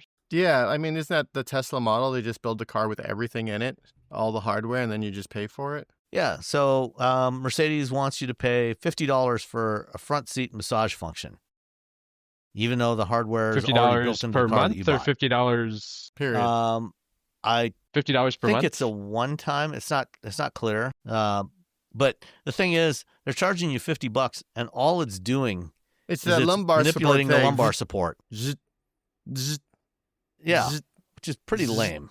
It's that fake massage that you get sometimes in the car where it's like, oh, it's it, and it just sort of moves you back and forth every couple minutes. Right. Yeah. And $200 to use dash cam functionality. The car, all the CLAs have a front camera. They have the ability to record, but you cannot actually get that functionality unless you pay them an extra $200. Yeah. I mean, so why not just raise the price by that much and call it good? I mean, so if it's a subscription, it must be a continuous charge, I assume.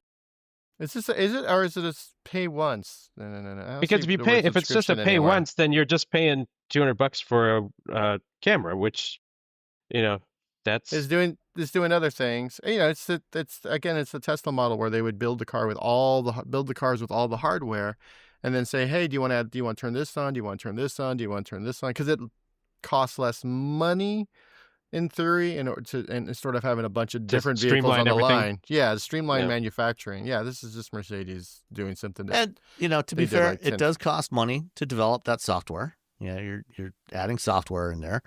There's a cost associated with that, and manufacturers have to figure out a way to recover those costs. Especially if consumers increasingly expect to get new features over the life of the vehicle. It's not like in the past where whatever was in the car when you drove off the lot was what you had for the life of the car. Now they've got, thanks to Tesla and Rivian and others, they've gotten used to getting new functions over time. but that costs money to develop that and maintain that software.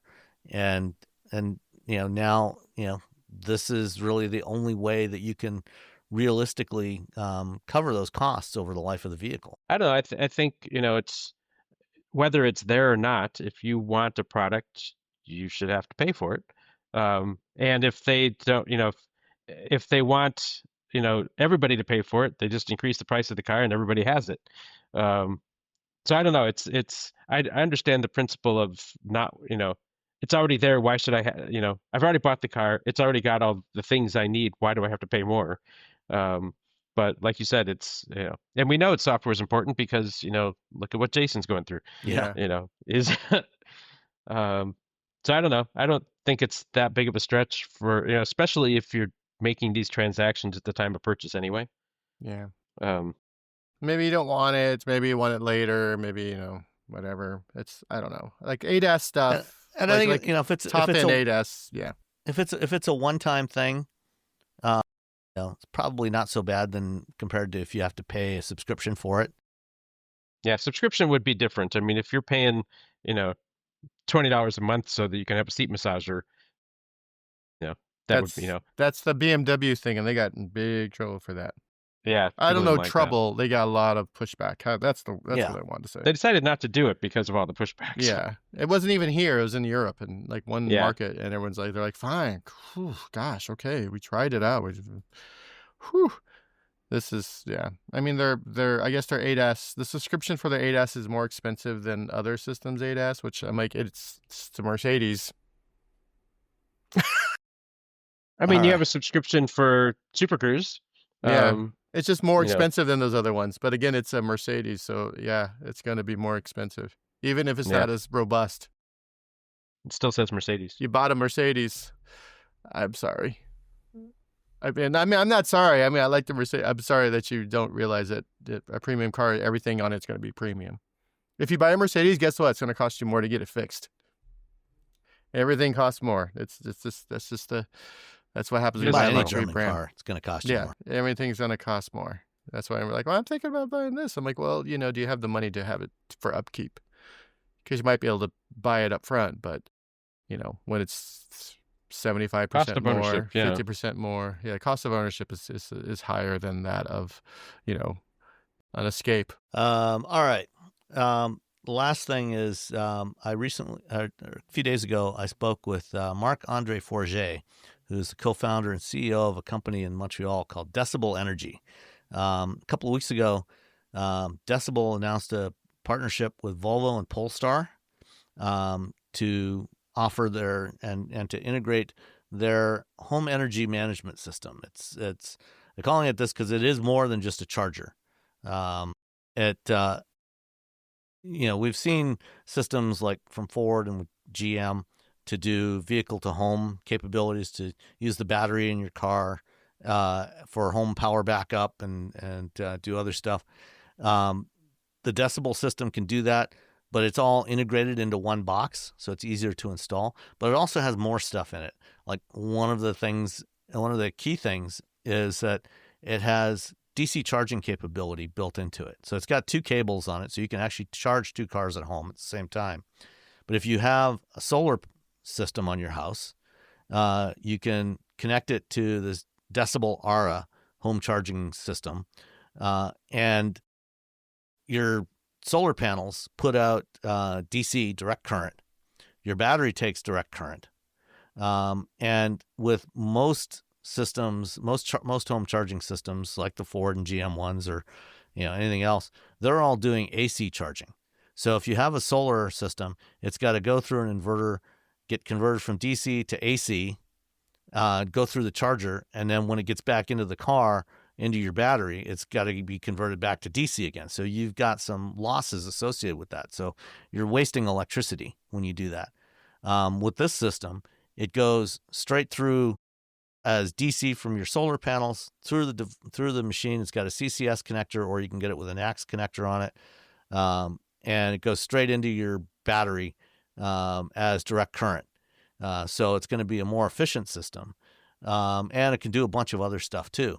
So I talked with Marc-Andre, and after we say goodbye, you can listen to that conversation. And we'll be back next week. And guess who will be back next week? Nicole? I'm guessing Nicole. Yeah, Nicole's going to be back from finally. her adventures. Yeah. So talk to you all next time, and stay tuned for the conversation with Marc-Andre Forget. Bye. Bye. All right.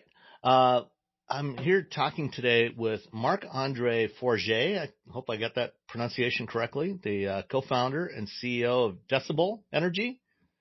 That's correct. And welcome, Marc-Andre. It's nice to meet you and talk to you. So a few weeks ago, your company, you're based in Montreal, right? That is correct, too. Okay. Hold on. I'm not hearing your voice. Can you just say something? 1, 2, 3. 1, 2, 3. Oh, okay. There we go. Looks like it muted automatically for some reason. For a moment there. And Sam, you can call me M.A. Okay. Marc-Andre Forget, but call me M.A. Much easier for everyone. Okay. M.A. then. So your company is based in Montreal, I believe. Yes. And you are in the home energy business. And you recently made an announcement in partnership with Volvo and Polestar. So let's talk a little bit about that. Well, actually, let's start with a little background on DCBEL and kind of how long the company's been around and what you're doing, what your focus is on, and then we'll get into your partnership with Volvo and Polestar. Absolutely. The company was born out of a series of ideas by people like me that get around. We were from the energy sector, surprisingly, not the automotive sectors. And we find out that energy for home was too complex, too expensive, not reliable. And we say, how can we put the customer, the homeowner, in the middle of the equations?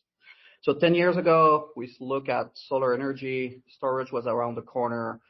Tesla with the EV start to go on. And it says, how can we make something that's going to make sense out of this? So we're a serial entrepreneur. We say, well, 3 years in the process, it will be done, of course. Now we're 10 years later. Product is in the market right now. Customers are happy. I suppose it takes 10 years to make an overnight success, but that's mostly the genesis of DCBEL. So you've now started delivering products to customers, and you've got I guess a couple of different things that you're offering. But the key, as I understand it, with the Volvo Polestar partnership is your Aura home energy station. And so tell us about this and what makes it different from some of the other solutions that are in the market for vehicle to home integration. Aura is a home energy station. So it's all about the home and your energy. So surprisingly, of course, home is the gas stations for electric vehicles most of the time, right? So of course, you cannot be a home energy station if you are not also providing faster charge at home, better charge at home. And at the meantime here, using the energy from the car to power your home during a blackout or selling your energy. But it's not only that. This is a true solar to EV product. We take the energy from the sun, DC energy. Hey, I don't want to start a new current war between Edison and Tesla, right? I don't want to go there. But the point is, solar energy is DC. Cars, battery, DC energy. Grid, AC. So we take the energy in DC from the sun straight to your car, and we keep it in DC. Better efficiency, safer, faster, simply. The big difference with current product out of the market is also the intelligence. The DCBEL home energy station just learn from you. You start to learn when you use your car, how much energy you need for your home. You know your electrical contract, access to weather forecast, solar forecast, know when the sun shines, and it basically deliver you energy so you can live a life without compromise. Simply. Just that. So it's interesting what you mentioned about DC straight from your solar to your car. So would it be accurate to describe, this is, on your website, you say never call Aura a charger. So it's obviously much more than that. But, for at least that part of the functionality what you're providing here, essentially a DC charger for your home, at least that component of the functionality, a DC charger for home? That's absolutely correct. So Aura is a fast DC charger for your home. You can reach miles a minute of charging with the DCBEL Aura. But Aura can charge 2 cars at once. We have one DC port and one AC port. So if you have a plug-in hybrids, for example, that only accept the AC port, the Aura Sidekick on the AC port can keep and manage 2 cars at once. Both sides are bidirectionals. What we're launching, obviously, with Polestar and Volvo, DC bidirectional, fast DC charging at home, charge with the sun at home. That's really this part that is truly different from everything in the market right now. Okay. And it looks like you also offer integration with a home storage battery as well. So presumably, again, takes it directly from your solar, if you have that, to the storage battery, without the losses that you get typically, of having to go through power electronics to, go from DC to AC and back to DC again. So it's a more efficient process, whether you're charging your home battery or your vehicle battery, right? Absolutely correct. And there's another little things about the battery also. As we know, residential storage may be quite expensive. We see people starting to stack, 20, 30, even 40 kilowatt hours of battery. That's super expensive, $50,000, $60,000 worth of battery for blackout purpose. But think about it, Sam. Now you got a Volvo EX90 with a 111 kilowatt hours battery in your driveway for blackout. Therefore, your residential storage may be much smaller. You may need it only for your solar, for the blackout when you're not at home, reducing the cost, improving the return on investment for every single customer. Because we don't realize this, but our cars, our EVs, is probably the second most expensive investment for any family, right? Mm-hmm. And now you have it in the driveway and you don't use it. No, it should be powerful even when parked. So your blackout power from the Volvo, from the Polestar, right? Smaller battery, blackout where you're not home, or basically to absorb too much solar when the car is not present. So, one of the other things that appears to be different with this system compared to solutions offered by Ford or General Motors is it's all in one box. The other solutions, you've got a wall box, a wall charger, bidirectional charger, and then a transfer switch and an inverter and the control box. And it looks like you've integrated all of that into a single unit. Is that correct? It is correct. But yes, we still have a transfer switch, an islanding devices that's going to be installed by your breaker panel. It's more convenient, so you can basically put it in the right place. The battery, the DC battery, is also external to the box, but smaller, and we have a partnership with LG, so it's great LG battery that can be installed with it, and you can position it everywhere in your house. Excite this, everything into a single box, faster installation, easier for everyone. And then, obviously, an inverter in here as well, so that if you're charging your vehicle at night, don't have solar available, you're taking power from the grid, or even if you just don't have solar at all, you can still get it. So is it taking the AC and still doing DC charging on your vehicle? Of course. Absolutely. In the case of supercharging, this is where the operating system came at play. Orchestrate OS look at basically where's the power should come from and where it should go. A good example is I have an excess of solar.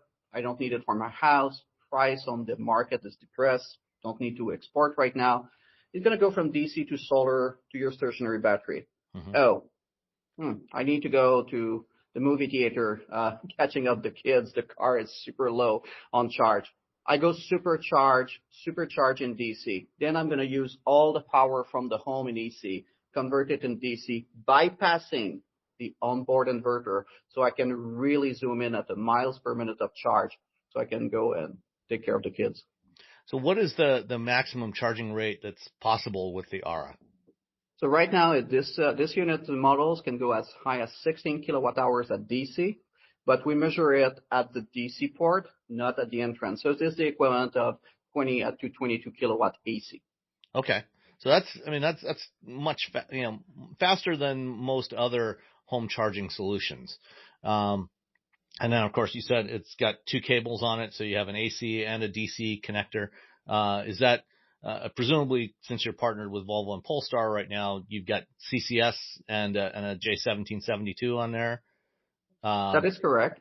But we also support NECS and the CHAdeMO for people having the Mitsubishi Outlander or the Nissan Leaf. All right. So, what would one of these units cost? What was an ARA cost? So the ARA unit itself starts at $5,000 US. Mm-hmm. But right now, to be honest, everyone bought it all dressed up. So with solar, with stationary storage and so on. So we're talking about $20,000 with solar on the roof installation, stationary battery, 2 charger, blackout kit. So an average people going to spend about $20,000 with installations to have the ARA fully functional at their home. Depending where you live, you replace your generators and so on. So the return on investment is between 3 to 7 years for a normal customer. And is that, those prices, are those in Canadian dollars or US dollars? US dollars. If there's any other dollars available on the market right now, isn't it? Okay. US dollar. Okay. So, obviously you've got the partnership with Volvo and Polestar. But can this unit, if you own a different EV, from some other brand, can you also utilize this?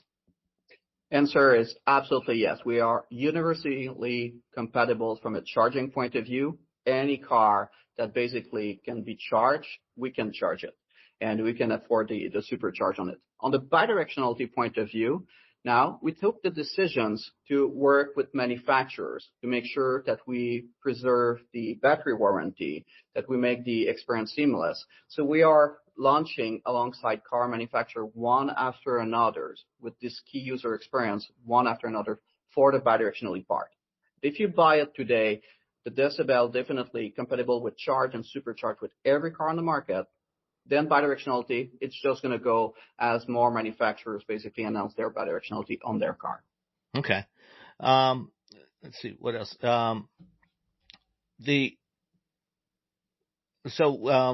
you have the bidirectional capability on a Volvo or Polestar, in a power outage, the ARA unit automatically detect that the power flow has stopped from the grid and then triggers the transfer switch and to start the flow back from your vehicle battery back into your home?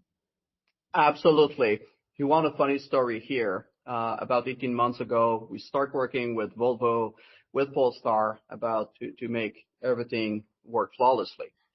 From a technical point of view, it was fast. We go into it, and then all of a sudden we start thinking, what if the outage happened in the middle of the night? Mm-hmm. The customer is asleep, right? No one wants to wake up the car for that. So now we start to think and says, so the ARA can even wake up the car for you. Go into bidirectional modes. You're never going to see it. And then, boom, at the end of the outage, in the middle of the night, if so, ARA going to start to think, it says, well, I suppose you need your car to go back on the road. So we're going to go start supercharging to make sure you're going to have enough energy in your backup. This is all done automatically. If you don't have, for example, solar installed or stationary battery installed, you're away. Let's say you have a secondary house. The power electronic of ARA is always on. It's powered by its own internal battery. As soon as you're going to connect the car, ARA will figure it out. This is bidirectional. Engage with the car, and we're going to start to power your residence right away. It is seamless. I'm going to say it, Sam, to the point it is boring. It just works. Well, that's the way you would want it. I mean, and that's one of the advantages of an EV, both an advantage and sometimes a disadvantage of an EV compared to a gas vehicle. A gas pump never really talks to the vehicle. It doesn't. There's no communication. With an EV, the charger and the vehicle are always talking to each other to manage charging anyway.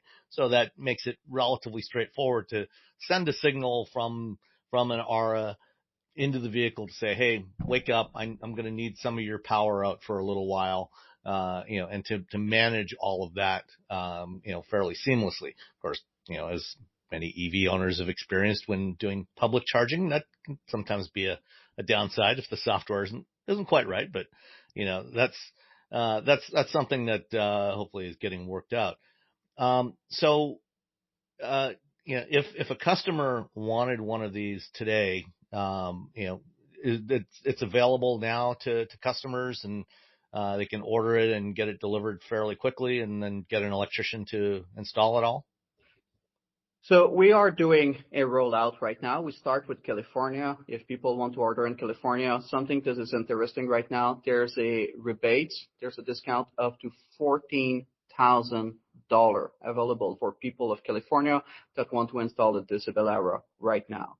So this is basically an incentive that has been done by the state of California that people in California have available for them. So if you order right now in California, you may be eligible to that discount, making the Era quite affordable. I should say this. And then we start also a rollout in both Texas, Florida, and we're going to be available in all the 50 states, probably by mid-time next year, by the summer of 2026. So for that maximum rebate, is that for a complete system with solar and the storage battery and everything? That's the beauty of it. No, it starts with just the bidirectionality, the supercharging, the blackout, and helping the grid with your car, of course, into it. So it's really an amazing program for anyone in California right now that want to go with bidirectionality, that want to engage in the future of home energy. It's really reduced the cost. It's mostly risk-free. Okay.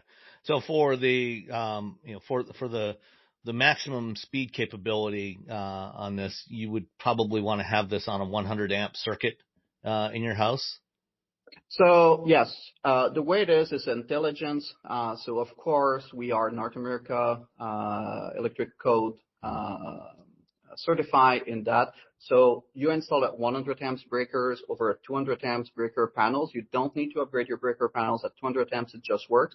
And the intelligence in the Era just going to manage the energy. So make sure we're never going to trip any circuit in your home and make it absolutely safe all the time. Okay. And then, of course, it looks like you've got an app to manage all of this remotely.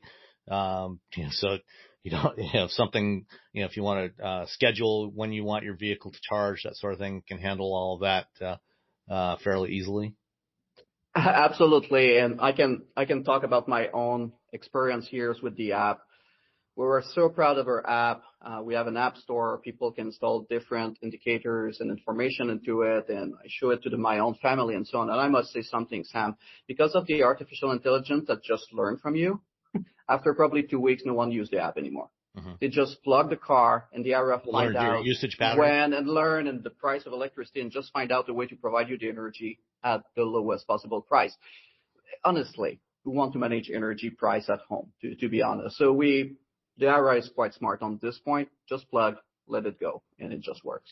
So are you working with utilities to be able to communicate with whatever the local utility is and find out what their rate schedules are, and then manage the charging optimally to get the lowest rates?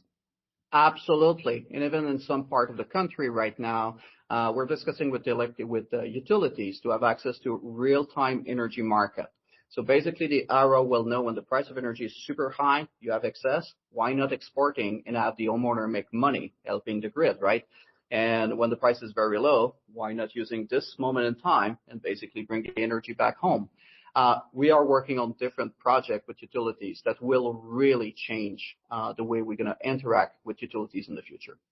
Yeah. So, I mean, recently I was talking with another automaker that has has integrated their system as part of a larger home energy management solution, so that even when the power is on, even when you don't have an outage, especially during the day, if you have solar, or even if you don't have solar hooked up, you can use, for some period of time, use the battery in the vehicle to power your home, reducing the load on the rest of the grid, so that, if there's less risk of an outage for the other people in your area, in your neighborhood. Is that something you can do as well? It is something it is done automatically. Good for the grid, absolutely reducing the outage, but think about the money saving aspect of it. In some part of the country, people pay at dinner time up to 80 cents per kilowatt hours. And in low peak periods, middle of the night, some place 10, 15 cents down to 5 cents. So most people use their EVs this way, right? They charge it up to 80, 90%, never completely full, right, to preserve the battery, go to work, get back home. Battery is still at what? 70, 80%. This is a great moment where we're going to use about 10% of your battery to help you cook dinner and prevent you to buy the energy at 70 cents or 85 cents. And then during the middle of the night, we're going to charge it back then at 10, 15 cents. So just by doing this automatically, the Aura makes you save thousands of dollars per year. And again, very boring, just works. Just do it automatically. And that's something that Aura can do right now? That is correct. Okay. Is there anything else that we haven't covered that that either the Aura system is doing now, or interesting things that you might have coming up in the near future? I think we are at the infancy of this transformation of home electrification, to be honest, right? Everything was built kind of in silos. We have multiple products in our home, intelligent thermostat, intelligent EV charger, intelligent breaker panels, and so on. Aura, we just want to simplify everything. We just want to think that at some point in time, you just have something that should manage your energy on your behalf. You know, Sam, I'm an electrical engineer. I have a law degree. I'm a serial entrepreneur. But at home, I'm just that. Even myself, I don't want to manage my own energy. Nobody wants to be constantly fiddling with all that stuff in their house. That's exactly correct. And then the utilities try to engage with us, right, at the home levels. But there's no CFO at home. There's no engineers at home, right? And so when they call, no one answers. This is where Aura is going, and I think that we're going to see more and more. It's the collaboration between the homeowners automatically with the utilities all together to be just better energy, lower energy costs, more reliable energy. And that is really where we're heading with the Aura product. Great. Well, I appreciate your taking the time to talk with me today. I mean, this sounds like a next generation version of some of the things we've started to see in recent years, but a higher level of integration that can potentially do even more and be simpler in a lot of ways, and provide a lot of advantages, and certainly some efficiency advantages, especially if you have solar and you're able to not have to be constantly switching back and forth between AC and DC. I think there's a lot of potential benefits to that to consumers over the long run. Absolutely. The goal is to make it simple, just provide more affordable energy, reliable energy to all. Mm-hmm. That's if we achieve that. If we can deliver energy so you can live a life without compromise, Sam, we're going to be in a good place. All right. Well, thanks so much for your time, MA. I appreciate it, and hope to talk to you again soon when you have other things to announce. Absolutely. Thank you. All right. If you're an HVAC technician and a call comes in, Grainger knows that you need a partner that helps you find the right product, fast and hassle-free. And you know that when the first problem of the day is a clanking blower motor, there's no need to break a sweat. With Grainger's easy-to-use website and product details, you're confident you'll soon have everything humming right along. Call 1-800-GRAINGER, click Grainger.com, or just stop by. Grainger, for the ones who get it done.